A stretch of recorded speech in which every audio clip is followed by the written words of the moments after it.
একটি বাচ্চা ছেলের ঘুমে হাঁটার দোষের জন্য তার বাবা মা সবসময় চিন্তিত হয়ে থাকতো। বাচ্চাটি আবার মাঝে মাঝে একা কারোর সাথে কথাও বলতো। তার বাবা মা বাচ্চাটিকে একটু নতুন জায়গায় নিয়ে যায়, কিন্তু রেহাই নেই সেখানেও। হঠাৎ করে এক ভূতের উপদ্রব হয় সেখানে এবং বাচ্চাটি তার ভালো বন্ধুও হয়ে যায়। এরপরই জানা যায় বাচ্চাটিদের বংশের এক রহস্যময় ইতিহাস, যা মেয়েটির অতীতের সাথে জড়িত ছিল। কেন মেয়েটি বছরের পর বছর জেগে একাকী রয়ে গেছিল সেখানেই? কি ছিল মেয়েটির অতীত? কেমন ভাবেই বা সে ভূত হলো? মেয়েটির সাথে বাচ্চাটির কিসের সম্পর্ক ছিল? এসবই আমরা জানবো ভূতপরি মুভির এক্সপ্লেনেশনটিতে। গল্পের শুরুতে একটি বাচ্চা ছেলেকে দেখানো হয় যে ভায়োলিন বাজাতে বাজাতে তাদের বাড়ির ছাদের একেবারে ওপরে উঠে যায়, আর তখনই তার মা সেখানে এসে পড়ে এবং তাকে বাঁচিয়ে নেয়। তো এই ছেলেটির নাম হলো সূর্য। পরের দিন সকালে যখন সূর্যর মা অর্থাৎ শিলু বিছানায় চুপচাপ বসেছিল, তখন তার হাজবেন্ড পলাশ তাকে জিজ্ঞাসা করে যে সে কেন এরকম ভাবে বসে আছে। এতে করে শিলু বলে যে সূর্য আবারও রাতের বেলা ছাদে গিয়েছিল এবং সে ভায়োলিন বাজাচ্ছিল, তাই তার ঘুম ভেঙে গিয়েছিল।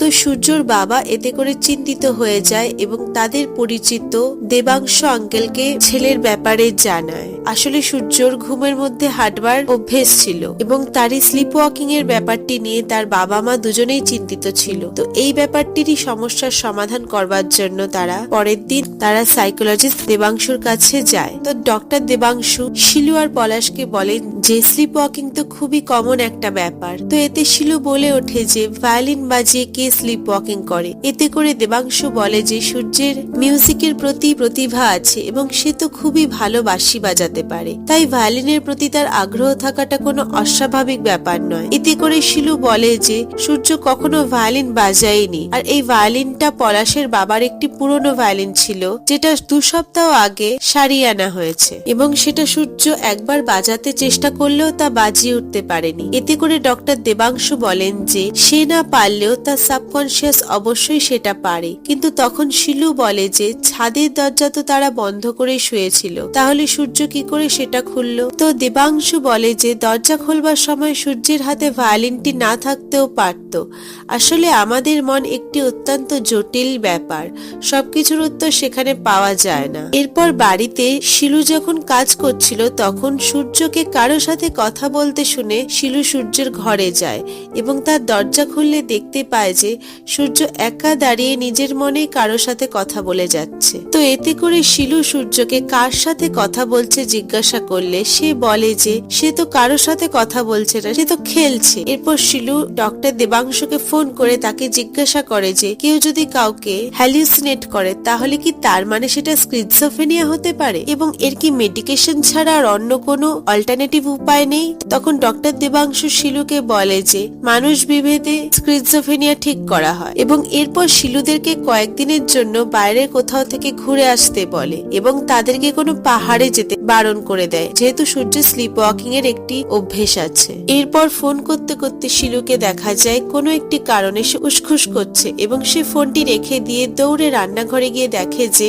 সেখানে সূর্য দাঁড়িয়ে এবং গ্যাসে যে ম্যাগিটি বসানো ছিল তা পুরোপুরি পুড়ে গেছে এবং সূর্যই গ্যাসটি বন্ধ করে দিয়েছে। পরের দিন অফিসে গিয়ে শিলু 1 মাসের জন্য ছুটি চেয়ে নেয় এবং বলে যে তার একটি নভেল শেষ করার আছে, যার জন্য সে 1 মাস অফিসে আসতে পারবে না। তো শিলু ইচ্ছা করে অফিসে মিথ্যা কথাটি বলেছিল, যাতে করে সে সবাইকে জানাতে চায়নি যে তার ছেলের একটি মানসিক সমস্যা আছে এবং সেটিকে সে নিজের মতো করেই ট্রিটমেন্ট করবার জন্য তারা এবার বেরিয়ে যায় তাদের গ্রামের বাড়ির পথে। তো শিলুরা তাদের গ্রামের বাড়িতে যায় যাতে করে কিছুদিনের জন্য সূর্যর আশেপাশের পরিবেশ চেঞ্জ হয় এবং যাতে করে সে স্বাভাবিক হতে পারে। এরপর তারা একটি ভগ্ন প্রায় অথচ বিশাল বড় একটি বাড়িতে আসে, যেটি কিনা ছিল শিলুরি পূর্বপুরুষ কালো ঠাকুরের। তো শিলুরি পরিচিত এক মাস্টার কাকা সেই গ্রামে থাকতো এবং তিনি বাড়িটিকে রক্ষণাবেক্ষণ করতেন। তো তিনি শিলুদেরকে তাদের বাড়িটিতে নিয়ে আসেন এবং তাকে জিজ্ঞাসা করেন যে শিলু কি বাড়িটি বিক্রির সম্বন্ধে কিছু ভাবছে, কেননা এত পুরনো একটি বাড়িকে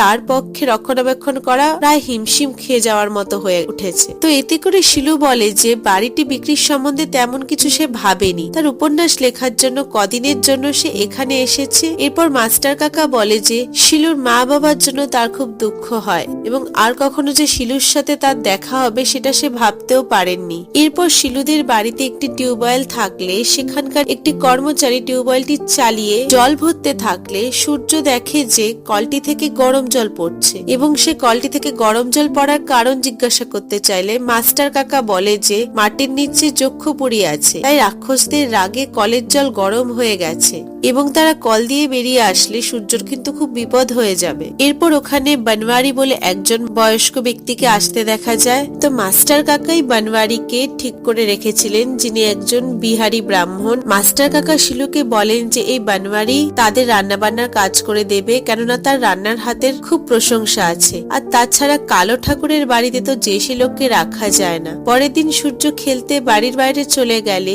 শিলু তাকে তাড়াতাড়ি ফিরে আসতে বলে দেয়। তো খেলতে খেলতে সূর্যর খিদে পেয়ে গেলে সে জিলিপি খেতে গেলে জিলিপিওয়ালার সাথে সূর্যর একটু মন কষাকষি হয়ে যায়। এতে করে জিলিপিওয়ালাকে সূর্য বলে যে এখানকার জিলিপিগুলি বড্ড কড়া কড়া আর একটি বেশি প্যাঁচালো।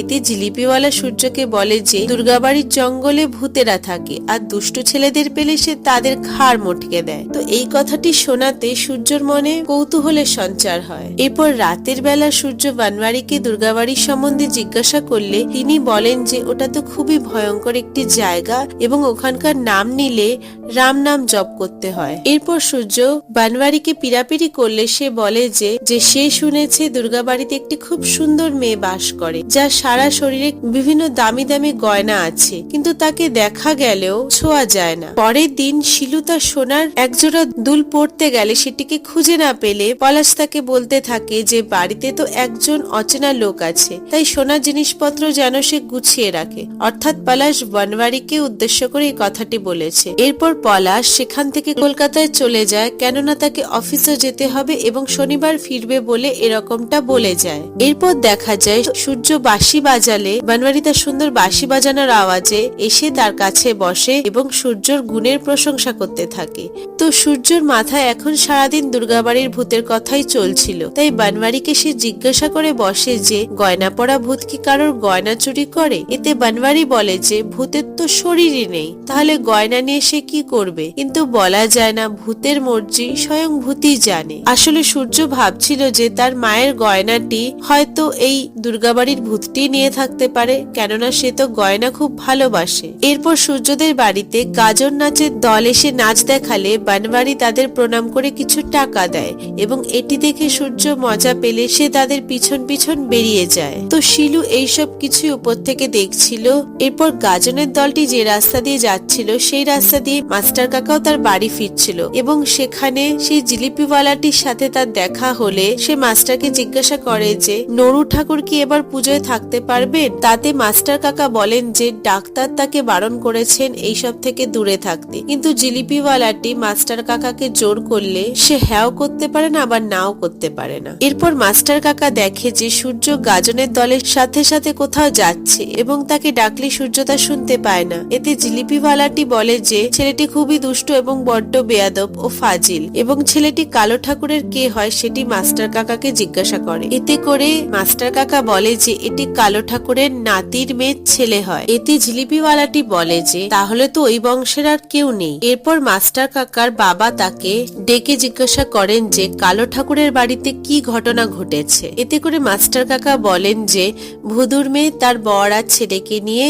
এসেছে এবং সেটা তার বাবাকে সে কাজের ফাঁকে জানিয়ে উঠতে পারেনি। তো এতে করে মাস্টার কাকার বাবা তাকে বলে যে সে সব জেনে শুনেও কেন তাকে কিছু বলেনি। উত্তরে মাস্টার কাকা বলেন যে আজ তো অনেক দিন হয়ে গেছে, এখন নিশ্চয়ই আর এইসব ঘটনা ঘটবে না। তো এতে করে মাস্টার কাকার বাবা তার উপর রেগে বলেন যে সবকিছু সে এখনো জানে না, অর্থাৎ এই কালো ঠাকুরের বাড়িতে নিশ্চয়ই কোনো এমন রহস্য লুকিয়ে আছে যেটার খোঁজ এখনো পর্যন্ত পাওয়া যায়নি। তো সূর্য যখন গাজনের দলটির পেছন পেছন যাচ্ছিল তখন সে একটি অ্যানাউন্সমেন্ট শুনতে পেয়ে দাঁড়িয়ে যায়। তো গ্রামে দুর্গাপুজোতে পঞ্চমীর রাতে লেডি ম্যান্ড্রিক বলে একজনের ম্যাজিক শো অনুষ্ঠিত হতে চলেছিল। করছিল। এরপর খেলতে খেলতে সূর্য একটি ভাঙাচোরা বাড়িতে ঢুকে পড়ে এবং সেখানে সে তার বাঁশিটি বাজাতে শুরু করে। এরপরেই সেখানে খুব সুন্দর একটি মেয়েকে দেখা যায়, যার পরনে লাল রঙের বেনারসি এবং গা ভর্তি গয়না ছিল। এরপর মেয়েটি দূর থেকে অদৃশ্য হয়ে সূর্যের কাছে চলে আসে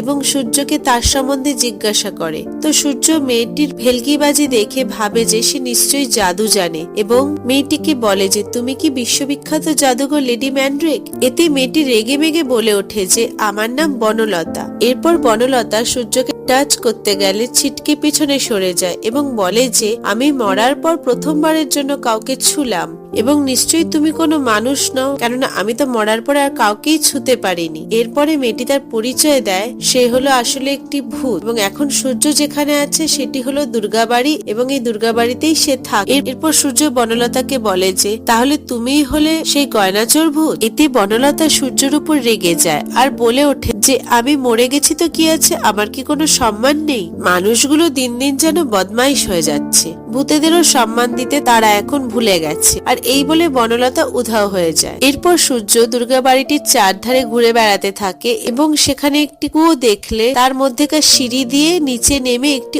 অন্ধকার ঘরে পৌঁছে যায়। তো সেখানে পেছন থেকে একজন সূর্যের চোখ শক্ত করে চেপে ধরলে সূর্য চিৎকার করে ওঠে। তো এবার লোকটি সূর্যকে যখন জিজ্ঞেস করে যে এখানকার খবর সে জানলো কোথা থেকে, সূর্য তখন তাকে বলে যে খেলতে খেলতে সে এখানে এসে পড়েছে। তো এবার সূর্য যখন লোকটিকে জিজ্ঞাসা করে যে সে এখানে কি করে, লোকটি তখন বলে যে সে বংশ পরম্পরায় এখানেই থাকে আর সে হলো একটি চোর আর তার পূর্বপুরুষরাও বংশ পরম্পরার চোরই ছিল। তো এই লোকটির নাম ছিল মাখন। তো মাখন এবার বলতে থাকে যে এই গ্রামে প্রচুর সুড়ঙ্গ আছে এবং এইসব সুড়ঙ্গের পিছনে তার পূর্বপুরুষদের অবদান অনেকখানি আছে। তো এইসব শুনে সূর্য বলে যে সেই তাহলে তার মায়ের কানে দুলজোড়া চুরি করেছে। তো এতে করে চোরটি বলে যে সে তো এরকম কত চুরি করেছে, সব হিসাব রাখা তার পক্ষে সম্ভব নয়। তো সূর্য যখন বলে যে তোমার জন্যই সবাই বনওয়ারি কাকাকে সন্দেহ করছে, এতে করে চোরটি বলে যে বনওয়ারির চুরি করার মতো অত সাহস আর নেই। আর এই বলে সে তার পুটুলি থেকে সূর্যের মায়ের দুলজোড়া তাকে বের করে দেয়। তো এবারে সূর্য দেরি করে বাড়ি ফিরলে শিলু তার উপর ভীষণ রেগে যায় এবং তাকে সোজা স্নান করতে যেতে বলে। এরপর সূর্য মনে মনে একটি ফন্দি আটে এবং তার মা যাতে না বুঝতে পারে সেজন্য তার কানের দুল জোড়া বাথরুমে স্নান করতে যাওয়ার সময় গিয়ে রেখে আসে। এরপর সূর্য চিরুনি খুঁজতে গেলে শিলু সেই দুলজোড়া সেখানে দেখতে পায়। তো এরপর শিলু মনে মনেই বলতে থাকে যে বনওয়ারিকে এই বিষয়ে তার সন্দেহ করাটা ঠিক হয়নি। তো এখন দেখা যায় সূর্য তাদের এই গ্রামের বাড়িটিতে এসে একেবারে ছাড়া পেয়ে গেছে এবং সারাদিন সে ওই বাড়িটির আনাচে কানাচে ঘুরে বেড়ায়। তো এমনই একদিন বাড়িটিতে ঘুরতে ঘুরতে সেখানে সে মাখন চোরকে শুয়ে থাকতে দেখে। তো যখন সূর্য মাখনকে জিজ্ঞাসা করে যে সে কেন তাদের বাড়িতে এসেছে, তখন মাখন বলে যে এটি তো কালো ঠাকুরের বাড়ি আর তিনি একজন খুব বড় সাধক ছিলেন আর এই কালো ঠাকুর ছিল তোমার দাদুর দাদু, অর্থাৎ সূর্য হলো গিয়ে কালো ঠাকুরের নাতির ঘরের নাতি। মাখন আরো বলে যে এই গ্রামের যে দুর্গাপুজোটি হয় সেটি কালো ঠাকুরই চালু করেছিলেন। এরপর মাখন সূর্যকে একটি অন্ধকার জায়গায় নিয়ে আসে এবং সে বলতে থাকে যে এই গ্রামটি বহু বছরের পুরনো একটি গ্রাম এবং এখানে বহু সুড়ঙ্গ পথ গ্রামটির সর্বত্র ছড়িয়ে ছিটিয়ে আছে। তারা চোরের বংশধর হওয়াতে এটা তারা জানে। মাখন সূর্যকে আরো বলে যে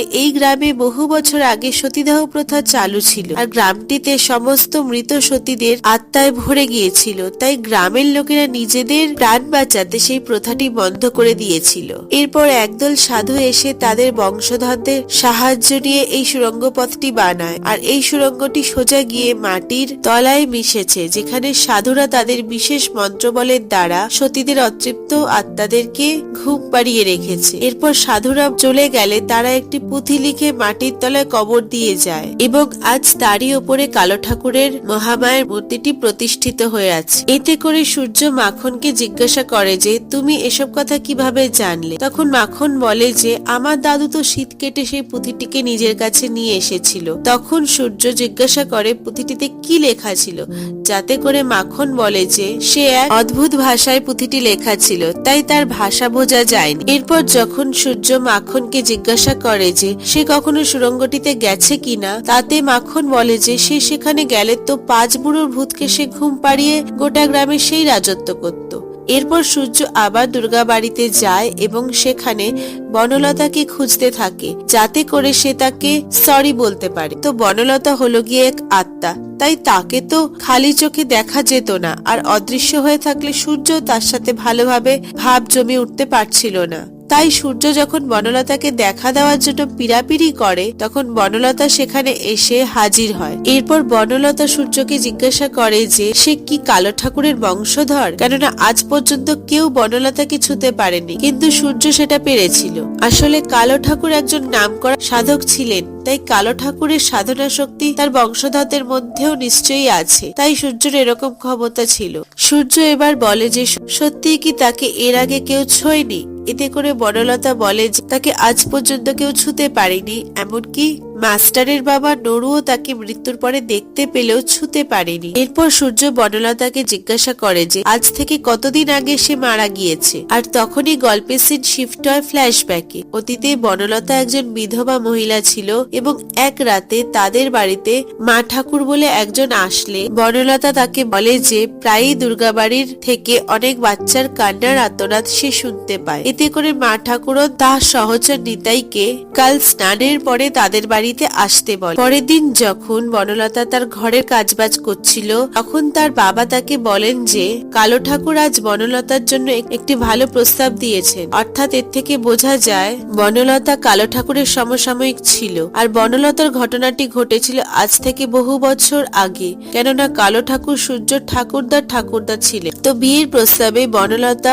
অরাজি থাকলে তার বাবা তাকে বোঝায় যে খুব অল্প বয়সেই তো সে বিধবা হয়েছিল, আর বনলতার মধ্যে মা হওয়ার সব গুণই আছে, তাই তো সে বাচ্চাদের কান্নার আওয়াজ শুনতে পায়। তো নিজের জীবনের এইসব দুঃখের কথা ভাবতে ভাবতেই রাতে বনলতার চোখে জল এসে পড়ে। এরপর দেখা যায় বনলতাকে পাত্রপক্ষ দেখতে আসে এবং তারা ঘুরিয়ে ফিরিয়ে তাকে পরখ করতে থাকে। অপরদিকে দেখা যায় পাত্রের বাবা সেখান থেকে উঠে যায় এবং বাইরে বনলতার বাবার সাথে তার কোনো বিষয়ে কিছু বিবাদ চলছে এবং বনলতার বাবা হাত জোর করে তার কাছে দাঁড়িয়ে রয়েছে। তো বনলতা সেখানে চলে আসে এবং তাদের মধ্যেকার সব কথা শুনে নেয়। আসলে পাত্রটি ছিল আইবুড়ো, আর যেহেতু সে একটি বিধবাকে বিয়ে করছে তাই পাত্রপক্ষের বিশাল দাবির কাছে হার মেনে বনলতার বাবা তার খুশির জন্য নিজের শেষ সম্বলটুকু জমিটিও বিক্রি করে দেয়। তো বনলতা এতে খুবই রেগে যায় এবং সেই রাতেই সে বাড়ি থেকে বেরিয়ে যায়। তো এরপর দেখা যায় বনলতার সাথে কিছু হয়ে যায় এবং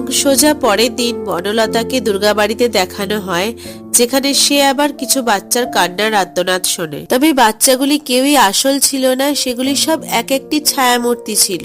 এরপর বনলতা হাঁটতে হাঁটতে গ্রামের প্রান্তে আসলে সে সেখানে দেখে যে সেখানে চিতা সাজানো হয়েছে এবং সেইখানে বনলতা ও তার বাবার দুজনের মৃতদেহ ঘাটে শোয়ানো রয়েছে। তো এটি দেখে বনলতা চেঁচিয়ে সবাইকে ডাকলেও কেউ তার কথা শুনতে পারে না। এরপর বনলতা তার বাড়িতে গিয়ে সবকিছু ছুঁয়ে স্পর্শ করতে যায়, কিন্তু কিছুই সে ছুঁতে পারে না। এবং গ্রামে বেরিয়ে যখন সে রাস্তায় দাঁড়িয়ে থাকে তখন সে দেখে যে সবাই তার শরীর ভেদ করে চলে যাচ্ছে, কিন্তু কেউ তাকে দেখতে পর্যন্ত পারে না। এরপর মনের দুঃখে বনলতা যখন আবার দুর্গাবাড়িতে ফিরে আসে সে একটি বাজনার আওয়াজ শুনতে পায়, যেমনটা তার বাবা বাজাতেন, এবং সত্যি সত্যি বনলতা দেখে যে তার বাবা সেখানে বসে আছে এবং বাদ্যযন্ত্রটি বাজাচ্ছে। এরপর বাবার বাদ্যযন্ত্র সুরে সে সেখানেই বসে মনে মনে অন্য এক দুনিয়ায় হারিয়ে যায়। কিন্তু আবারও সেই বাচ্চাদের কান্নার আর্তনাদে তার ঘুম ভেঙে গেলে সে দেখে যে সে সেই জায়গাটিতে একাই বসে রয়েছে। এরপর বর্তমানে গল্প চলে আসে এবং সূর্য বনলতাকে জিজ্ঞাসা করে যে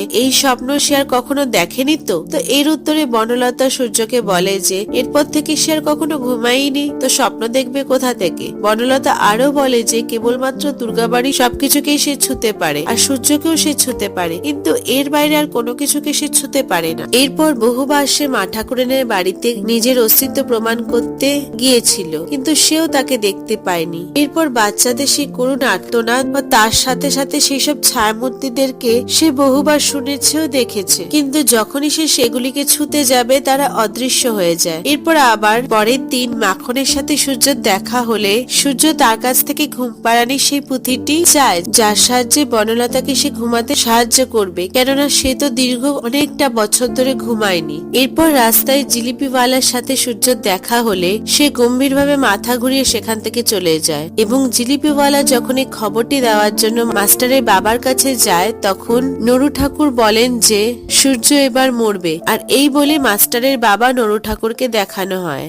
এরপর সে লোকটি বাদ্যযন্ত্রটি খুঁজে পায় যেটি বনলতার বাবা বাজাতো। তো বনওয়ারিকে দেখানো হয় সন্ধ্যার সময় সে ঠাকুরের নাম গান করছে এবং সেখানে বনলতা আসে এবং পরক্ষণেই সে অদৃশ্য হয়ে যায়। রাতের বেলা শিলু সূর্যকে ঘুম পাড়াতে গেলে সে তার মাকে জিজ্ঞাসা করে যে ভূত বলে কিছু আছে কিনা। এতে তার মা বলে যে ভূত বলে কিছুই হয় না। এরপর মাঝরাতে সূর্য যখন তার ঘর থেকে বাইরে বেরিয়ে আসে তখন সে বনলতাকে তাদের বাড়িতে ঘুরতে দেখতে পায়। এরপর যখন বনলতা বলে যে তুমি রাতের বেলা একা একা এইরকম আমার সাথে কথা বললে লোকে তোমাকে পাগল বলবে, তখন সূর্য বলে যে তার মাও মনে করে তার মাথায় কোনো সমস্যা আছে, তাই তাকে দেবাংশু আঙ্কেলের কাছে দেখানো হয় যে কিনা একজন মনের ডাক্তার এবং যে মন খারাপ হলে ওষুধ দিয়ে মন ঠিক করে দেয়। সূর্য আরো বলে যে মা আমাকে এখানে এনেছিল যাতে আমি সুস্থ হয়ে যাই, কিন্তু আমি আবার ঘুমের মধ্যে হেঁটে ফেললাম, তো আমাকে আবার বাড়ি গিয়ে ওষুধ খেতে হবে। তখন বনলতা সূর্যকে বলে যে এর পেছন নিশ্চয়ই কোনো কারণ আছে, আর এই বলে সূর্য কাঁদতে থাকলে বনলতা তার চোখের জল মুছিয়ে দিয়ে বলে যে এটা বড়ই আশ্চর্যের কথা যে আজ এত বছর পরে সে নিজের ছাড়া অন্য কারোর চোখের জল মুছাতে পেরেছে। এরপর শিলুর ঘুম ভেঙে গেলে সে বাইরে এসে সূর্যকে সেখানে দেখলে সূর্য তার মাকে বলে যে সে তো টয়লেট করতে উঠেছে। পরের দিন মাস্টার কাকা শিলুদের বাড়িতে এসে তাকে জিজ্ঞাসা করে যে পাঁচমুড়ো জঙ্গলের দুর্গা বাড়িতে কি সূর্য খেলতে যায় এবং ও যাতে সেখানে না যায় তার জন্য শিলুকে মানা করে দেয়। তো সূর্য যখন ছাদে বসে সেই বাদ্যযন্ত্রটি নিয়ে খেলছিল, শিলু তখন তাকে জিজ্ঞাসা করে যে সে কেন দুর্গা বাড়িতে যায় আর এখানে তারা বাইরে থেকে এসেছে তাই সে যেন সেখানে আর না যায়, আর আজ যেন সূর্য কোথাও না বেরোয়, কেননা স্কুল না যেতে পারার কারণে কিছু হোমওয়ার্ক তার জমে গেছে, সেগুলিকে তার শেষ করতে হবে, আর অবশ্যই এই বাদ্যযন্ত্রটি যেন সে তার নিজের জায়গায় গিয়ে রেখে দিয়ে আসে। এরপর মাখন লুকিয়ে চুরে সূর্যদের বাড়িতে আসলে সে সূর্যকে জিজ্ঞাসা করে যে মাস্টার কেন তাদের বাড়িতে এসেছিল। তাতে করে সূর্য বলে যে আমি যাতে আর দুর্গা বাড়িতে না যাই তার জন্য মায়ের সাথে কথা বলতে সে এসেছিল। তো মাখন এবারে ভয় পেয়ে যায় এবং সে সূর্যকে বলে যে মাস্টার কি আমাদেরকে একসাথে কথা বলতে দেখে নিয়েছিল। তো তাতে সূর্য বলে যে ভূতের জন্য মাস্টার এইরকম কথা বলেছে। তো মাখন বলে যে মাস্টারের বাবা ছিল কালো ঠাকুরের শেষ শিষ্য, আর তাই সে সূর্যদের এই বাড়িটির রক্ষণাবেক্ষণ এখনো পর্যন্ত করে চলেছেন। তো সূর্য এবার মাখনকে কালো ঠাকুরের পুজোর ঘরের দরজা খুলে তাকে সেখানে নিয়ে যেতে বললে মাখন বলে যে কালো ঠাকুরের পুজোর ঘরের তালা খুললে তার পাপ লাগবে। তখন সূর্য বলে যে তোমার পূর্বপুরুষ যখন শীত কেটে পুঁথি নিয়ে এসেছিল তখন তো তার কিছু হয়নি। তো এই বলে সূর্য মাখনের কাছে পিড়াপিড়ি করতে থাকে এবং বলে যে ওই ঘরে একটি সিন্ধুকের মধ্যে কিছু উত্তর লুকানো রয়েছে, তাই ঘরটিতে যাওয়া তার খুব জরুরি। তো এরপর মাখন কালো ঠাকুরের পুজোর ঘরের চাবিটি খুলে সূর্যকে সেখানে নিয়ে যায় এবং সেখানকার সিন্ধুকটি খুললে সেখান থেকে সে একটি ডায়েরি পায় যাতে এইরকম লেখা ছিল যে আমি আর এই যন্ত্রণা বেশি দিন সহ্য করতে পারছি না, তাই আমি চললুম। মহামায়ার মন্দির আমি গ্রামবাসীদের নামে উৎসর্গ করে গেলাম, আর আমার শিষ্যরা আমারই উত্তরসূরি হয়ে থাকবে। ডায়েরিটিতে এটিও লেখা ছিল যে বনলতার অতৃপ্ত আত্মা গ্রামবাসীদের ভয় দেখাতে পারলেও তাদের ক্ষতি সাধন করতে পারবে না, কিন্তু কেউ যদি ওকে স্বপ্নে দেখতে পায় তাহলে সেই স্বপ্নের আধারে সাহায্য নিয়ে বনলতা নিজের স্বার্থ চরিতার্থ করতে পারবে, তাই মহামায়া স্মরণ করলেই সবার মঙ্গল হবে।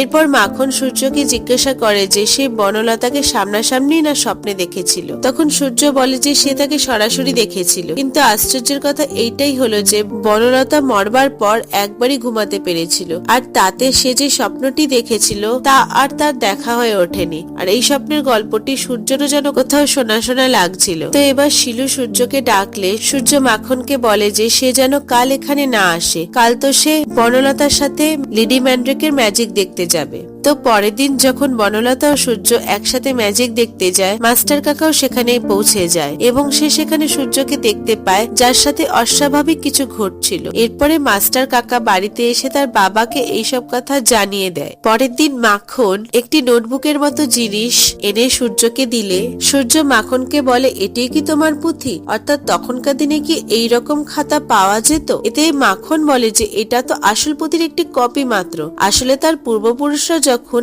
আসল পুঁথিটি রেখে আসে তখন তার একটি কপি বানিয়ে রেখে গিয়েছিল। এরপর সূর্য পুঁথির লেখাগুলি বুঝতে না পারলে সেটি তার কাছে রেখে যেতে বললে মাখন বলে যে এটি খুবই পবিত্র একটি পুঁথি এবং তাদের পরিবারের শালগ্রাম শিলার সাথে এটির পুজো হয়। এতে করে সূর্য পুঁথির পাতাগুলির সবকটির ছবি তুলে রাখে যাতে পরে সময় মতো সেগুলির মানে সে বের করতে পারে। পরের দিন বনলতাকে সূর্য সেই ফোনের মধ্যেকার ফটোগুলি দেখালে সে ভয় পেয়ে যায়। বনলতা সূর্যকে বলে যে ফোনের ফটোগুলিও আমার মতো বন্দী। বনলতা সূর্যকে বলে যে আমার আগে পরেও তো কত লোক মরে ভূত হয়েছে, কিন্তু আমার মতো কি তারা সবসময় ঘুরে বেড়ায়? এতে সূর্য বলে যে তুমি ঘুমালেই তোমার সব সমস্যার সমাধান হয়ে যাবে। তখন বনলতাও বলে যে যে বাচ্চাগুলিকে সে দেখতে পায় যাদের পিঠে ডানা হয়েছে তাদের মতোই সবাই হয়ে যাবে, অর্থাৎ ভূতেরা শেষমেশ সব পরি হয়ে যাবে। মানুষ মরে গেলে ভূত ভূত হয়ে হালকা হয়ে যায়, আবার ভূতেরা আরো হালকা হয়ে গেলে পরীদের মতো আকাশে বাতাসে ভাসতে পারে। আর এইরকমটি হলে আমাকেও এইসব গয়না আর পড়তে হবে না। তখন সূর্য বলে তুমি তো গয়না ভূত, তোমার গয়না পড়তে তো ভালোই লাগে। এতে করে বনলতা বলে যে গয়না পরে আমার শিকলের মতো ভারী মনে হয়, আর তাই এগুলিকে খুলতে পারলেই আমার শান্তি। তো এইসব কথাবার্তা যখন দুজনের মধ্যে হচ্ছিল তখন হঠাৎ বনলতা কিছুর একটি আভাস পায় এবং নিচে সে দেখে যে সেখানে নরু ঠাকুর বেশ কয়েকজন লোকের সাথে সূর্যদের বাড়িতে এসে হাজির হয়েছে। তো বনলতা সূর্যকে বলে যে নরু ঠাকুর কালো ঠাকুরের শেষ শিষ্য এবং ও আমাকে দেখতে পায়। এরপর নরু ঠাকুর এসে শিলুকে তাদের বিভিন্ন কথা জিজ্ঞাসা করে এবং তাদের পুজোর সময় এই গ্রামে আসাটা যে ঠিক হয়নি সেটাও জানায়, কেননা পুজোর সময় এখানে বনলতার প্রেতাত্মার প্রভাব বেড়ে যায়, আবার পুজো শেষ হয়ে গেলে তা আস্তে আস্তে কমে যায়। তো এতে করে শিলু বোঝায় যে এইসব তো গল্প কথা, আর এইসব কথায় তার কিছু যায় আসেও না। এতে করে নরু ঠাকুর বলেন যে এই ঘটনাটির সাথে তোমাদের পরিবারের একটি ঘনিষ্ঠ সম্পর্ক আছে এবং এরপর শিলুকে জিজ্ঞাসা করে কালো ঠাকুরের আসল পরিচয় কি, তার কি সেটা জানা আছে? তো শিলু বলে যে কালো ঠাকুর তো একজন তন্ত্র সাধক ছিলেন। এতে করে নরু ঠাকুর শিলুকে বলেন যে কালো ঠাকুর শুধু একমাত্র তন্ত্র সাধকই ছিলেন, সেটাই তার আসল পরিচয় নয়, তার ঊর্ধ্বেও তার আরেকটা পরিচয় ছিল। তো গল্প আবার পাস্টে শিফট করে এবং দেখানো হয় বনলতাদের বাড়িতে যে মা ঠাকুরনটি এসেছিলেন সেই রাতে সেই হলো আসলে কালো ঠাকুর। আসলে কালো ঠাকুর এমন একজন লোক ছিলেন যে নিজের স্বার্থ সিদ্ধির জন্য যে কোনো মাত্রায় যেতে পারতেন এবং তাতে তার বিরুদ্ধে বলবার মতো কারোর অত সাহস ছিল না। এরকমই একবার হয়েছিল, কালো ঠাকুরের পুজোর কিছু ফুল তাদের গরুটি খেয়ে ফেললে কালো ঠাকুর গরুটিকে মেরে ফেলে তার রক্ত দিয়ে মাকে পুজো দেন। এর পাশাপাশিও কালো ঠাকুর তার পুজোতে সবসময় নরবলি দিয়ে থাকতেন, কেননা তার কথা মতো নরবলি ছাড়া ঠাকুরের প্রাণ প্রতিষ্ঠা করা সম্ভব হয় না। তো দেখা যায় গ্রামের জমিদারের পরপর 4টি মেয়ে হওয়ার জন্য সে কালো ঠাকুরের কাছে আসলে কালো ঠাকুর তাকে বলেন যে তার বংশের পাপের জন্যই তাদের এই দুর্ভোগের সৃষ্টি হয়েছে, তাই ভগবানের জিনিস এখন ভগবানকেই ফিরিয়ে দিতে হবে, অর্থাৎ তাদের নিজেদের সদ্যজাত কন্যা সন্তানকে যদি মহামায়ার কাছে বলি দেওয়া হয় তাহলে মহামায়া তার বংশের বাতি আর কোনোদিনও নিভতে দেবে না। তো এরপর দেখা যায় কালো ঠাকুর তার এই সমস্ত পুজোর নিয়মাবলী সমস্ত আচার বিচার তার শিষ্য নরুকে শিখাচ্ছিল, যাতে করে পরবর্তীকালে তার উত্তরসূরি হিসেবে নরু তার প্রথাটি বজায় রাখতে পারে। এরপর গল্পের সেই ঘটনাটি দেখানো হয় যেখানে বনলতা তাদের বাড়িতে আসা মা ঠাকুরন অর্থাৎ কালো ঠাকুরকে তার বাচ্চাদের কান্নার আওয়াজ পাওয়ার বৃত্তান্তটি বলতে থাকে। তো বনলতা এইসব কথা বললে কালো ঠাকুর বুঝতে পেরেছিল যে এইরকম ভাবে চলতে থাকলে তার কুকর্ম ফাঁস হতে বেশি দেরি হবে না, তাই বনলতার বাবার কাছে তার বিয়ের কথা পারে। তো এবার কালো ঠাকুরের শিষ্য নরু ঠাকুরকে বলে যে তারা যে বাচ্চা মেয়েগুলিকে দুর্গাবাড়ির জঙ্গলে বলি দিয়েছিল তা বনলতা কিভাবে জানলো? উত্তরে কালো ঠাকুর বলেন যে বনলতা সবটা জানে না, কিন্তু যেহেতু বাচ্চাদের কান্নার আওয়াজ শুনতে পাচ্ছে এবং সেটা তাদের এইসব কাজের পক্ষে ভালো ঠেকছে না, তাই যত তাড়াতাড়ি সম্ভব বনলতাকে বিয়ে দিয়ে এই গ্রাম ছাড়া করতে হবে। এরপর গল্প চলে যায় সেই সিনটিতে যেখানে বনলতা তার বিয়ের ব্যাপারে যখন তার বাবার উপর রেগে বাড়ি থেকে বেরিয়ে জঙ্গলে আসে তখন সেটা কালো ঠাকুরই ছিল যে তাকে পিছন থেকে লাঠির আঘাতে মেরে ফেলে। এরপর দেখা যায় বনলতার বাবা মেয়ের পিছন পিছন আসে এবং পরের দিন বাবা মেয়ে দুজনেরই মৃতদেহ সৎকারের জন্য শ্মশানে রাখা হয়েছে। অর্থাৎ এর থেকে থেকেই বোঝা যায় যে কালো ঠাকুর সেই রাতে বনলতার বাবাকে মেরে দিয়েছিল। আর এই পুরো কেসটিকে জমিদার দারোগাকে টাকা খাইয়ে ধামাচাপা দিয়ে দিয়েছিল। এরপর কালো ঠাকুর নরুকে যখন বনলতাদের বাড়িতে পাঠায় তখন সে সেখান থেকে বনলতার বালাজোড়া এবং তার বাবার বাদ্যযন্ত্রটি নিয়ে আসে। এবারে বাদ্যযন্ত্রটিকে ভাড়ার ঘরে রেখে যখন সে বালাজোড়া দুর্গাবাড়ির জঙ্গলে পুঁততে যায় তখন সে সেখানেই বনলতাকে দেখতে পায়। তো বনলতা নরুকে কিছু বলতেই যাবে, নরু তখন সেখান থেকে তাড়াতাড়ি দৌড়ে বেরোতে গেলে তার হাতের মশালটি পড়ে সেখানে আগুন ধরে গেলে নরুর মুখটি পুড়ে যায়। আর তবে থেকেই তার মুখে এই পোড়া দাগটি রয়ে গেছে। তো নরু এবার যখন ঠাকুরকে এইসব কথা বলেন তখন ঠাকুর সেগুলি শুনে একেবারে চুপ হয়ে যায় এবং তার সাথে সাথেই গ্রামের বাচ্চাদের বলি দেওয়ার প্রথাটিও উঠে যায়। তো এরপর এমন কিছু ঘটে যা সাধারণ মানুষের চিন্তার বাইরে ছিল। কালো ঠাকুর নিজের মৃত্যুদিনটি আগে থেকেই চিহ্নিত করে রাখতে থাকলো এবং তারপর দিন মিলিয়ে কালো ঠাকুরের জলে ডুবেই মৃত্যু হয়। এরপর নরু ঠাকুর বলেন যে শিলুর দাদুকে তার বাবা বনলতার হাত থেকে বাঁচাতে নিজের কাছে রেখে মানুষ করতে লাগলেন। তো বনলতার সাথে যেহেতু কালো ঠাকুরের পুরনো শত্রুতা ছিল তাই সে আজ সূর্যের অবশ্যই ক্ষতি করবে এবং এখানে বনলতাকে ঠেকানোর ক্ষমতা কারোরই নেই। তো নরু ঠাকুরদের এই সমস্ত কথা বনলতা ও সূর্য একসাথে শুনতে থাকে, কিন্তু তার পরক্ষণেই বনলতাকে সেখান থেকে উধাও হয়ে যেতে দেখা যায়। তো নরু ঠাকুরের এইসব কথা শুনে সূর্য বেশ ভয় পেয়ে যায় এবং রাত্রিবেলা সে মাখনকে খুঁজতে খুঁজতে সুড়ঙ্গটির মধ্যে ঢুকে গেলে সেখান থেকে সে অদ্ভুত একটি ঘরে এসে পড়ে। তো এই ঘরটিতে সূর্য যা দেখতে পায় তার সাথে সূর্যর ফোনে তোলা মাখনের এনে দেওয়া পুঁথিটির ছবিগুলির সাথে কিছু মিল সে খুঁজে পায়। তো এরপর দেখা যায় অজ্ঞান অবস্থায় মাখন সূর্যকে উদ্ধার করে বাড়িতে রেখে গেলে বনওয়ারি তাকে খুঁজে পায়। তো আগের রাতের সেই ধকলের জন্য সূর্যের জ্বর চলে আসে। এরপর মাখন লুকিয়ে সূর্যের সাথে দেখা করতে আসলে সে সূর্যকে জিজ্ঞাসা করে কাল সুড়ঙ্গটিতে সে কি করছিল। এতে করে সূর্য বলে যে কাল সে মাটির নিচের ওই ঘরটির সন্ধান পেয়েছিল যেটাকে সবাই গ্রামের হৃৎপিণ্ড বলে, অর্থাৎ যেখানে আত্মারা মন্ত্র বলে ঘুমিয়ে আছে। সূর্য মাখনকে আরো বলে যে সে ওই ঘরটিতে আসলে স্বরলিপি বা গানের সরগমের খোঁজ পেয়েছে, অর্থাৎ এর থেকে বোঝা যায় মাখনের খাতায় যে কথাগুলি লেখা ছিল সেগুলি আসলে ছিল গানের সরগম। এরপর সূর্য মাখনের কাছ থেকে তার সেই পুঁথিটি চায় যাতে করে সে বনলতাকে ঘুম পাড়াতে পারে, কেননা নরু ঠাকুরই বলেছেন যে বনলতা সূর্যকে মেরে ফেলবে। এরপর রাতের বেলা সূর্য ঘুমিয়ে পড়লে বনলতা সেখানে আসে। তো সেই সময় শিলু তার স্বামীর সাথে ফোনে বিজি থাকলে হঠাৎ করে ঘরের সমস্ত লাইট জ্বলতে নিভতে থাকে। তো এবার সূর্য তার ঘুমের মধ্যে একটি স্বপ্ন দেখে যেখানে দেখা যায় গল্পের একদম সবচেয়ে প্রথমের সিনটি, যেখানে সূর্যই একটি বাজনা বাজিয়ে মনের আনন্দে ঘুরে বেড়াচ্ছে। তো সূর্য তার সেই বাজনাটির সাহায্যে বনলতাকে ঘুম পাড়িয়ে দেয়। আর এখানে সূর্য বাজনাটিকে এমন ভাবে বাজাচ্ছিল যেমনটি করে বনলতার বাবা তার বাজনাটি বাজাতো। তো ওদিকে শিলু সূর্যের বাজনার আওয়াজে তাকে খুঁজতে খুঁজতে তার দরজার সামনে এসে অজ্ঞান হয়ে যায়। এরপর সূর্য সেখানে এসে তার মাকে সামলায়। এরপরে দেখা যায় শিলুরা এবারে বাড়িতে চলে যাওয়ার জন্য তোড়জোড় করছে। আর সেই দিনই দুর্গাষ্টমী হওয়াতে শিলু অঞ্জলিতে যাওয়ার জন্য একেবারে রেডি হয়ে গিয়েছে। তো শিলুদের অঞ্জলিতে দেরি হওয়ার জন্য যখন সে সূর্যকে বাড়িতে একা রেখে যেতে চায় তখন দেবাংশু কাকা বলেন যে সূর্য কি একা সেখানে থাকতে পারবে। তো এর উত্তরে শিলু বলে যে সূর্যের আর কিছু হবে না, সে একাই সব ম্যানেজ করে নিতে পারবে। এরপর সূর্যকে দুর্গা বাড়িতে বসে একা একা কাঁদতে দেখা যায়, কেননা সে আসলেই বনলতাকে খুব মিস করছিল। কিন্তু বনলতা সেখানে আর আসবে না, কেননা সে তো চিরকালের মতো ঘুমিয়ে পড়েছে। তো সূর্য কি করে বনলতাকে ঘুম পাড়াতে সক্ষম হলো সেটি একটু ভেঙে বলার দরকার আছে। এখানে আমরা আগেই গল্পটিতে জানতে পেরেছিলাম যে সূর্যর যে কোনো রকম মিউজিকের প্রতি যথেষ্ট আকর্ষণ ছিল এবং সেগুলিকে বাজাতে সে সমান পারদর্শী ছিল। ওদিকে বনলতা তার বাবার হাতে তোলা বাজনাটির আওয়াজটিকে খুব ভালোবাসতো এবং মরে যাওয়ার পরও ওই আওয়াজটির ওপরই ভর করে সে চিরনিদ্রায় যেতে চেয়েছিল, কিন্তু কোনো কারণে সেটি হয়ে ওঠেনি। সূর্য স্লিপ ওয়াকিং করত আর মাঝে মাঝে আনমনা হয়ে কারোর সাথে কথা বলতো। আর গল্পের প্রথমেই দেখানো হয়েছে যে সে একটি বাদ্যযন্ত্র বাজাচ্ছে। তো এরপর ঘটনাক্রমে সূর্য বুঝতে পারে যে বনলতা এত বছর ধরে একটানা না ঘুমিয়ে এইভাবেই ঘুরে বেড়াচ্ছে, আর তার এই সমস্যার সমাধান রূপে সে মাখনের সাহায্যে, ওই পুঁথিটির সাহায্যে কালো ঠাকুরের গোপন ঘরটি থেকে সেই গানের স্বরলিপিটি বের করে আনে, যার দ্বারা বনলতাকে সে তার সমস্ত কষ্ট থেকে মুক্তি দিয়ে চিরনিদ্রায় ঘুম পাড়াতে পারে। আর